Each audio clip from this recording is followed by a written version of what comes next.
Hello everybody, how you guys doing? Thanks for joining me. I really appreciate it. Thank you. Thank you very, very much. Thank you for joining me. How are you guys doing? I see people are already sending me requests. I'm expecting Princess to join us very soon. So Princess is already on queue. I would have loved to say hello, but I can't say hello because Princess, our guest, is already here. So let me say hello to her. Let's go right into it. She has content. We have to give her time. Yeah. Princess has to dance. Hey, Princess in the building.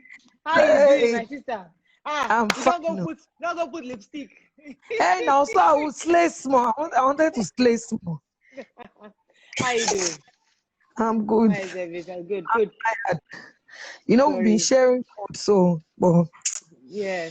Where were you when I called you earlier today? Well, on the road, there was one old woman that they introduced us to last week. Okay. So she's always our last stop now. So we went there to check her. I was driving back. I was hurrying back.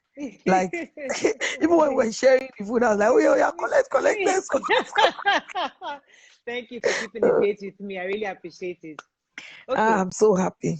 Yeah, so let's start from the beginning because people see you are giving back, you are doing a lot of things out there, but they don't know that there's a foundation. There's something your background has exposed you to and taught you. Tell us a bit about how you started from the beginning, where you were raised, where you grew up, how you got exposed to giving back like this. Tell us the story. Okay. I grew up in Festac. Okay. You know, then I would think maybe around in my 20s, I also stayed in Malto Estate.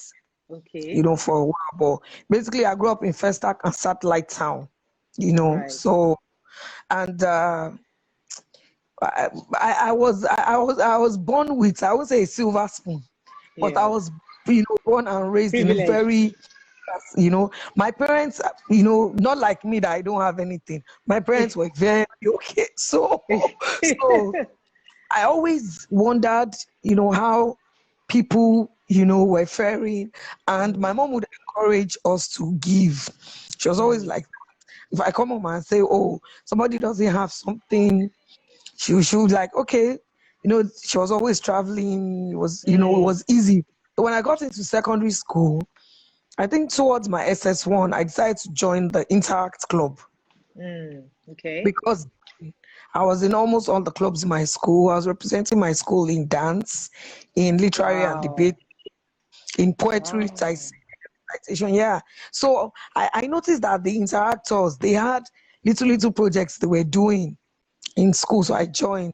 And they needed somebody that was a good MC then. So I joined. That's how it became a way of life for me, giving. I don't know if I just feel like giving all the time. I don't. Right. It gives me happiness. Where do you live now? Because during the lockdown, I was really inspired by the work you did. Where do you live now? Why are you giving back so much? How much money do you even have that you're giving? Okay, when I started, I had about 45,000 naira. Wow. That's cash. So, but my sister, I knew she had some money. I didn't know how much she had. So, but she told me, I remember her telling me that this your money that you have, when it finishes, please, when will you get money to continue? So I said to her, that's the cash I have. I sell food. So in the last 10 years, I supply supermarkets. And so I was waiting for the returns now, because I knew money was going to come in and all that. And I live in Iwaya. I've been living here since 2007. Okay. So funny thing is, I've been giving since then. Then when I I had money, I share bags of rice, and stuff. But the way this life is, if you're an artist and you're making money, Ali Baba would say he said one thing like, you need to replenish. When you give, don't look for a way to refill, So I was giving and not even minding. So then people would tell me, why don't you register a foundation? Okay. And I'm like, why do I need it? I have the money I can give. But they were like, if you register a foundation, it will be easier. But I didn't. But because I started Interact, I continued with Rotaract University. I was already a Rotarian, so I decided to form Rotary Club of Iwaya. And we continued giving. But then it wasn't business, it was the club.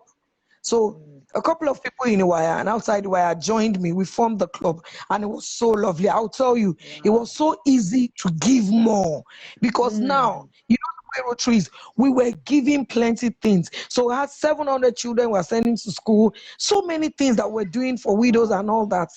But last year we started having financial challenges because to give a lot, we need a lot of members. But from 25, we were left with 6 members. So I didn't know what to do. It was really small. Then while I was trying to get, talk to more members, I became very ill. So I just had to chill out. Slow down. So, now, Iwaya, tell me, when you in Iwaya now, do they know you as the Mama Dubo? Hey, don't worry, will help us out. Are you or you just privately do your thing and just send it out? I mean, is that how they see you in your neighborhood? It will be. I told you I've been giving since.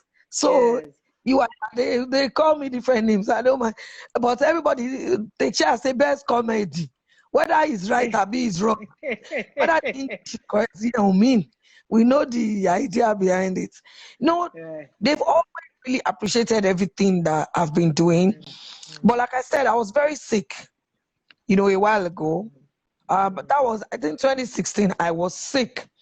And I found out that people that I didn't really know or that would just greet me and everything, they were there for me. Like, they would come to my house, insist that I come downstairs, pray for me, pray with me, try to get me to be my old self, and it was, for a while, it was a bit difficult, but I was able to get myself back. I remember that period. Yes.